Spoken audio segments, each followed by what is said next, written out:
So today I'm going to be teaching you guys about the Model View Controller framework, which is the framework that most web apps use. So this is a framework that web apps use when they want to work with user input and interact with the user. So essentially, the way the framework works is that when you open a website, you're presented with a view. A view is the page that the user will directly interact with. So the view in this case might be like a form, which will ask us to input information, maybe a username, maybe a password.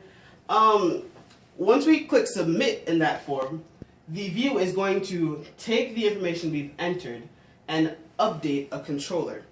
A controller is going to be where our main code lies. The controller is going to work with the information that we have entered with our view and update a model. A model is essentially going to be a database of information. So it might be where we store our database of username and passwords and login information. And that's essentially how the Model View Controller framework works. Because after the model is updated, it notifies the controller, and the controller then presents the next view, or the next page that we want to get to. Does everyone understand that right now? Does anyone have any questions?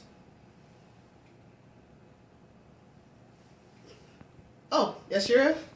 What languages would you program this in? So, that's a good question. Okay. So, since this view is the page that we want users to see, we might use like a markup language, such as HTML, CSS to make it pretty, JavaScript if you want some partial loading like Ajax. Since we want our controller, since it's going to be doing the main work, or it's going to have the most of our code, we want it to be server side. So, because we don't want anyone to be able to just walk up to our code or walk up to our web app, click inspect elements, steal all of our code, and just be like, okay, this is my web app now. You don't want that to happen.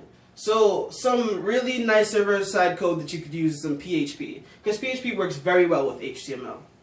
Next, since models are usually just databases, we could use some MySQL. MySQL comes right in handy here, and MySQL works very well with PHP.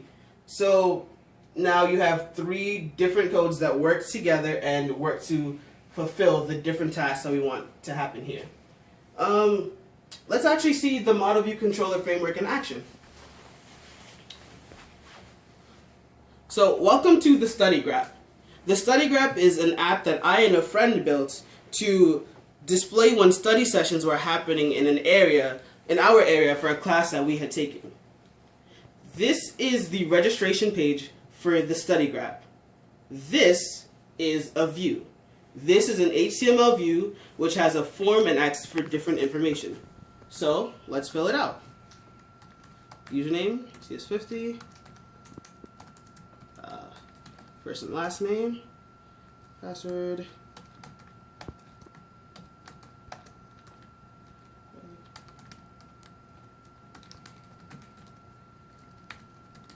okay.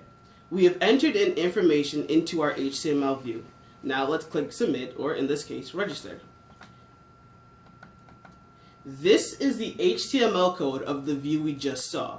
Notice how it has fields such as username, real name. These are the fields we just put information into. Now, that has been saved and sent to our PHP controller. Our PHP controller is now going to take actions based on what we put into our views. For example, notice how our PHP code works with the password field. We want to make sure that our user has entered a password because that's a necessary field. So if the password field is empty, we want to tell the person that, you need to enter a password. Next, we want to make sure that we compare the password with the password confirmation.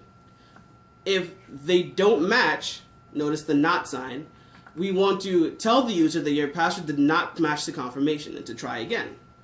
If all of these work, if we've entered a password and our password matches our confirmation, we want to go into our model and insert these values.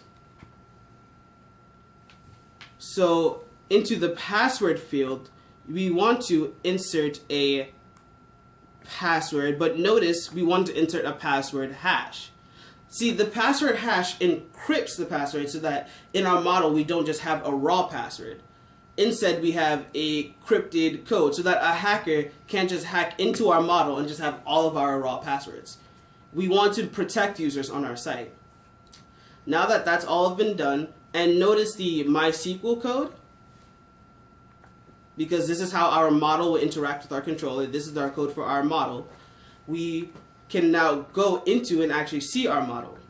This is our SQL database, and this SQL database has all the information for our site. Notice that it has usernames and passwords and emails. Now let's refresh it since we just put in some information.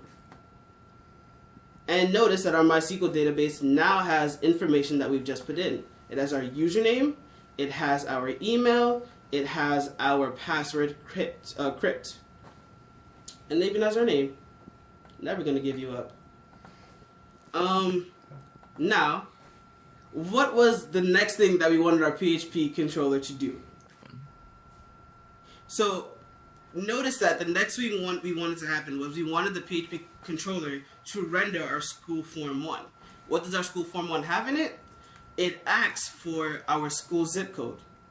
It tells the user to place in the school zip code. This is the next view, the next page that we want a user to see. So, what has our PHP controller done? It's rendered school form 1. And what's going to happen next? School form 1 is going to send information to another controller, and that's going to update a model. It's going to it's going to bring out another view, and the cycle is just going to happen over and over again. And that's essentially how the model view controller framework works.